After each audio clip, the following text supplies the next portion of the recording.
Good morning all of you. Today we are starting the class. और class का शुरुआत करने से पहले हम एक थॉट्स पढ़ लेते हैं। आज की क्लास का हमारा थॉट्स है कि don't hesitate in doing something new. Don't hesitate नहीं होना है इन डूइंग समथिंग न्यू, कुछ नया करने में।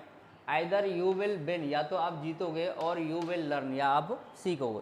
तो हमें क्या है कि हमारी लाइफ के अंदर यदि आप कुछ नया करना चाहते हो तो आपको हेजिटेट नहीं होना है, क्योंकि यदि आप हेजिटेट होंगे तो आप कुछ नया नहीं कर पाएंगे। क्योंकि जब आप नया करोगे या तो डेफिनेटली आप जीतोगे या आपको कुछ ना कुछ सीखने को मिलेगा। क्योंकि यदि आपने अपनी लाइफ के अंदर कुछ गलती नहीं की तो इट मीन्स आपने कुछ नया करने की कोशिश नहीं की। तो आज कुछ बच्चों की डिमांड पे मैं आज का जो टॉपिक लेके आया हूँ वो मेरा ग्रामर का टॉपिक है। और ग्रामर के टॉपिक में सबसे पहले मैं आज आपको पार्ट ऑफ द स्पीच के बारे में बताऊँगा कि पार्ट ऑफ स्पीच क्या होता है। क्योंकि हमारी ग्रामर का सबसे मेन इंपॉर्टेंट जो पार्ट होता है वो हमारा पार्ट ऑफ स्पीच ही होता है। और मेरा ये मानना है कि जिसका पार्ट ऑफ स्पीच स्ट्रॉन्ग है वो किसी भी एग्जाम को, इंग्लिश के को क्रैक कर सकता है। क्योंकि इंग्लिश के जितने भी हमारे कॉम्पिटिटिव एग्जाम आते हैं वो सिर्फ हमारे पार्ट ऑफ स्पीच के बेस पे आते हैं। तो पार्ट ऑफ स्पीच से बहुत सारे क्वेश्चन पूछे जाते हैं। तो पार्ट ऑफ स्पीच से बात कर लेते हैं। सबसे पहले नाउन होता है, सेकेंड हमारा प्रोनाउन होता है, फिर हमारा एडजेक्टिव होता है, फिर एडवर्ब होता है, फिर हमारा प्रपोजिशन होता है, कंजक्शन होता है, इंटरजेक्शन होता है, फिर हमारी वर्ब होती है। तो आज जो हम टॉपिक पढ़ेंगे वो हमारा है वर्ब। अब वर्ब को देखा जाए तो वर्ब का क्या इंपॉर्टेंस है इंग्लिश। इसी तरीके से क्या होता है, हमारी इंग्लिश में सबसे ज़्यादा इंपॉर्टेंस होता है वो हमारी वर्ब का होता है। क्योंकि without verb you can not make the sentence. जब आपको वर्ब ही नहीं पता है तो आप सेंटेंस नहीं बना पाओगे। तो वर्ब हमारा मेन इंपॉर्टेंट पार्ट होता है हमारे इंग्लिश का। तो सबसे पहले हम वर्ब के बारे में पढ़ लेते हैं। तो वर्ब हमारी दो तरीके की होती है, एक तो हमारी होती है एक्सुलरी वर्ब और एक हमारी होती है प्रिंसिपल वर्ब। और जो एक्सुलरी वर्ब होता है, एक्सुलरी वर्ब का दूसरा नाम हेल्पिंग वर्ब होता है, और तीसरा जो नाम होता है इसका सपोर्टिंग वर्ब होता है। कहने का मतलब ये है कि इसको हम एक्सुलरी वर्ब भी बोल सकते हैं, इसको हम हेल्पिंग वर्ब भी बोल सकते हैं, और इसको हम सपोर्टिंग वर्ब भी बोल सकते हैं। और इस वर्ब का दूसरा जो रूप है वो हमारा है प्रिंसिपल वर्ब। और प्रिंसिपल वर्ब को हम मेन वर्ब के नाम से भी जाना जाते हैं। कहने का मतलब इन वर्बों को दो भागों में बांटा गया है, एक एक्सुलरी वर्ब और एक हमारी प्रिंसिपल वर्ब। तो आज जो हम चर्चा करेंगे वो हम प्रिंसिपल वर्ब के ऊपर चर्चा करेंगे। उससे पहले थोड़ा एक्सुलरी वर्ब के बारे में बता दूं कि एक्सुलरी वर्ब होती हैं वो हमारी इंग्लिश में 24 होती हैं, जिनमें से हमारे 13 मॉडल निकल के आते हैं, उनको हम बोलते हैं मॉडल एक्सुलरी वर्ब। और 11 हमारी हेल्पिंग वर्ब निकल के आती है, उनको हम बोलते हैं हेल्पिंग वर्ब। बट लेकिन आज जो हम पढ़ेंगे वो सिर्फ हम प्रिंसिपल वर्ब के बारे में पढ़ेंगे। और प्रिंसिपल वर्ब का दूसरा नाम ही हमारा मेन वर्ब होता है। तो हमारी जो मेन वर्ब होती है वो हमारी इंग्लिश में 5 तरीके की होती है, first form, second form, third form, fourth form और फिफ्थ फॉर्म। जैसे हम बोलते हैं यहाँ पे फर्स्ट फॉर्म लगेगी, यहाँ सेकंड फॉर्म लगेगी, यहाँ थर्ड फॉर्म लगेगी। बट लेकिन रियल नेम अभी तक हमें नहीं पता कि रियल नेम उनका क्या होता है। हम कह देते हैं इसमें आपको फर्स्ट फॉर्म का यूज़ करना है। जैसे सिंपल किसी बच्चे का नाम है और किसी बच्चे का नाम स्कूल में चिंटू है, तो कहने का मतलब क्या स्कूल में उसका नाम चिंटू हो सकता है? नहीं हो सकता। तो कहने का मतलब ये है कि जब किसी भी बच्चे का नेम हम घर पे जो हम यूज़ करते हैं वो हमारे स्कूल में रजिस्टर में नहीं होता है। तो ये इनके जितने भी वर्बों के नेम हैं ये हमारे घर के नेम हैं। रियल नेम क्या है वो उसकी हम चर्चा करेंगे। जैसे हमारा हो गया गो। गो हमारी वर्ब की फर्स्ट फॉर्म होती है, और गो जो हमारी वर्ब की फर्स्ट फॉर्म होती है उसका रियल नेम होता है प्रेजेंट प्लूरल फॉर्म। अब मैं ये भी बताऊँगा क्यों होता है। तो मैं आपको बता दूं, जैसे हमारी कोई भी क्रिया हमारी इंग्लिश में अगर पैदा होती है तो वो हमेशा बहुवचन रूप में पैदा होती है। जैसे मैं कहता हूँ प्ले, प्ले माने होता है खेलना। जैसे मैं खेलता हूँ हमारा सेंटेंस बनेगा आई प्ले, और मैंने कहा वह खेलता है हमारा सेंटेंस बनेगा ही प्लेज। क्योंकि यहाँ पर कर्ता एक वचन था तो क्रिया भी कहती थी एक वचन। क्रिया एक वचन कब बनाई हमने? जब उसमें हमने लगाया एस या ई एस। पर लेकिन हमने इसमें एस आई एस क्यों लगाया? क्योंकि यहाँ कर्ता एक वचन था। जब तक हम क्रिया में एस आई एस नहीं लगाते वो क्रिया एक वचन नहीं बनती। यदि हम यहाँ पे प्ले लगा देते तो ये सेंटेंस गलत हो जाता, क्योंकि कर्ता हमारा एक वचन हो जाता और क्रिया हमारी बहुवचन हो जाती। यही कारण है कि जो हमारी वर्ब की फर्स्ट फॉर्म होती है उसको हम प्रेजेंट प्लूरल फॉर्म बोलते हैं। सेकेंड है हमारा बेंट। बेंट हमारी सेकेंड फॉर्म है, और इसका जो नेम होता है वो हमारा होता है पास्ट फॉर्म।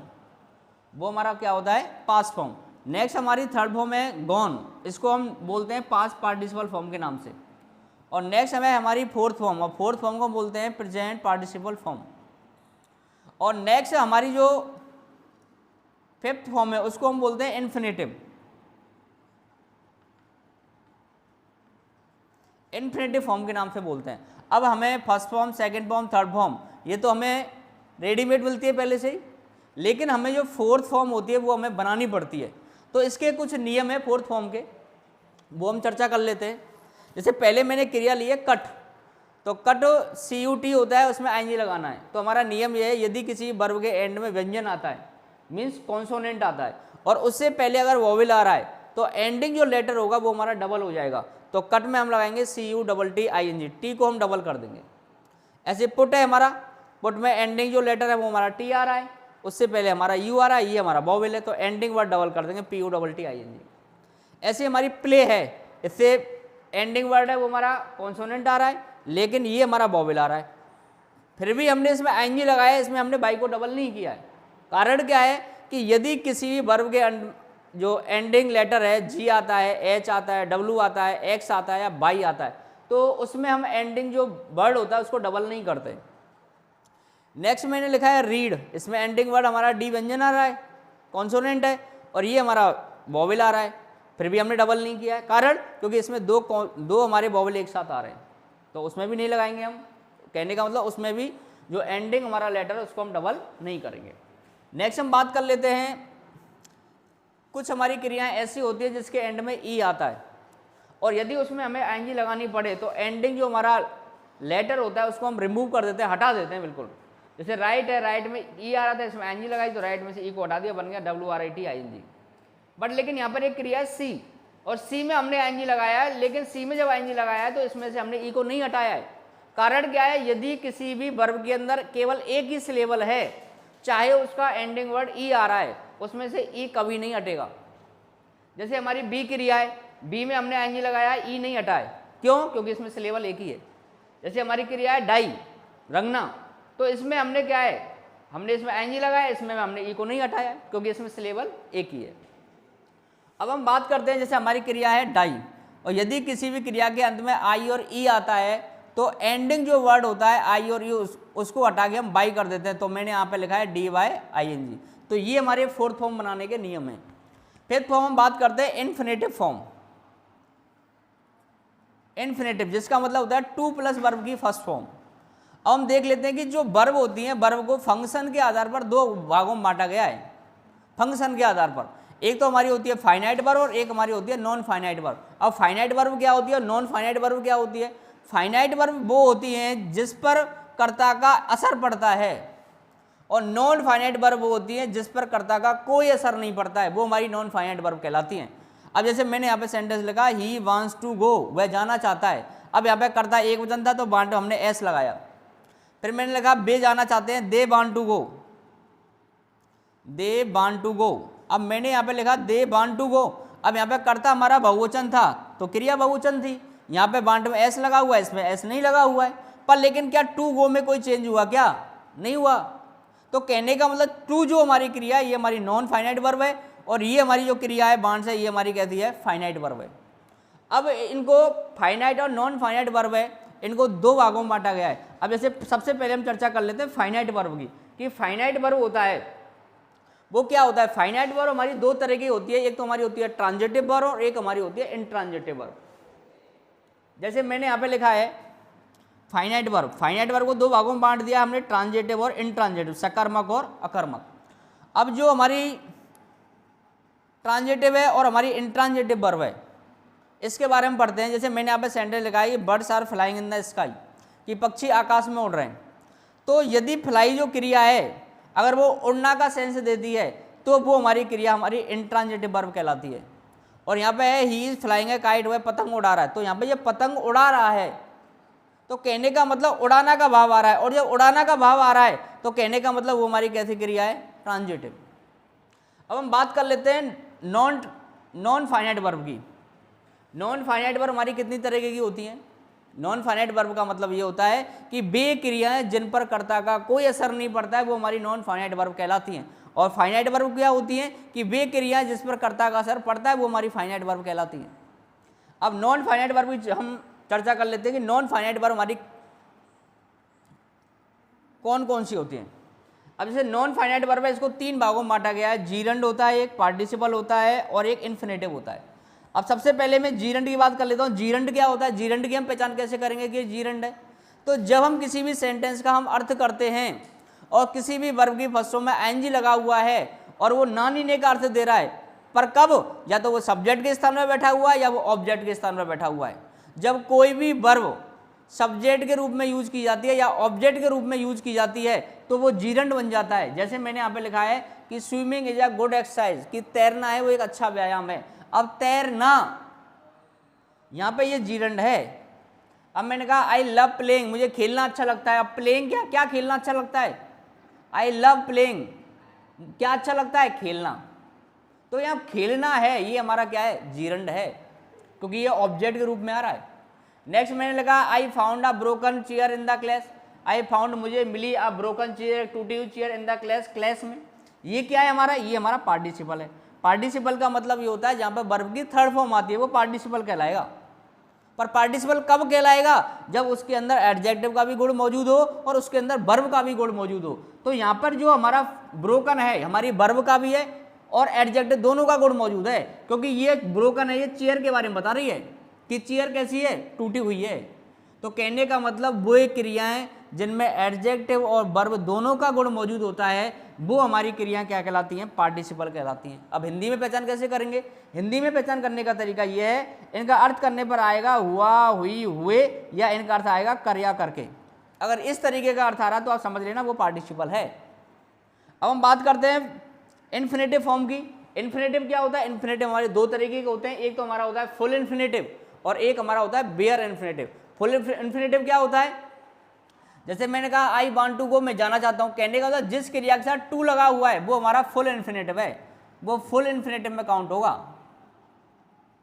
और जिस क्रिया के साथ टू नहीं लगा हुआ है लेकिन बैक के अंदर दो क्रियाएं आ रही हैं वो हमारा बेयर इन्फिनेटिव होगा।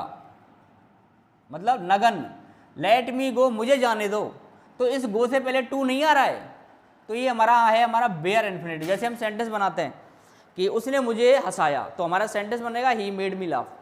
तो ये हमारा क्या हो गया? ये हमारा हो गया बेयर इन्फिनेटिव। अब थोड़ी सी हम चर्चा कर लेते हैं पार्टिसिपल के बारे में। जीरंड की हमारी बात हो गई। जीरंड हमारा वो होता है जो सब्जेक्ट या ऑब्जेक्ट के रूप में आता है, वर्ब के रूप में, और उसका अर्थ नानी ने में निकलता है, वो हमारा जीरंड होता है। पार्टिसिपल की हमने बात कर ली थी। पार्टिसिपल का हुआ, हुई, हुए या कर्या, करके के अर्थ में आता है। फिर हमने बात की थी इन्फिनेटिव की। इन्फिनेटिव हमारा दो तरीके का होता है, एक तो फुल इन्फिनेटिव और एक बेयर इन्फिनेटिव होता है। हम बात करते हैं पार्टिसिपल। पार्टिसिपल हमारा तीन तरीके का होता है। एक तो हमारा होता है प्रेजेंट पार्टिसिपल, एक हमारा होता है पास्ट पार्टिसिपल और एक हमारा होता है perfect participle.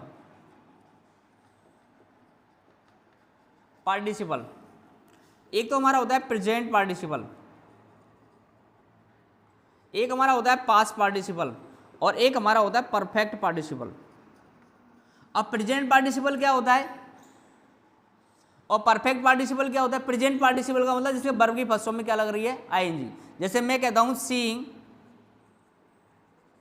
Seeing the line he rain away, शेर को देख करके वो भाग गया। तो शेर को देख करके वो भाग गया, जब सेंटेंस में सब्जेक्ट एक ही हो और एक क्रिया के बाद दूसरी क्रिया तुरंत घटित होती हो वो हमारा कहलाता है प्रेजेंट पार्टिसिपल।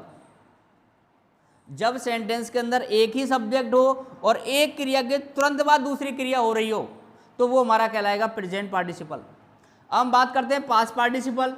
तो ये हमारा सेंटेंस था I found a broken chair in the class, ये हमारा पास्ट पार्टिसिपल का था, यहाँ पर थर्ड फॉर्म आ रही थी।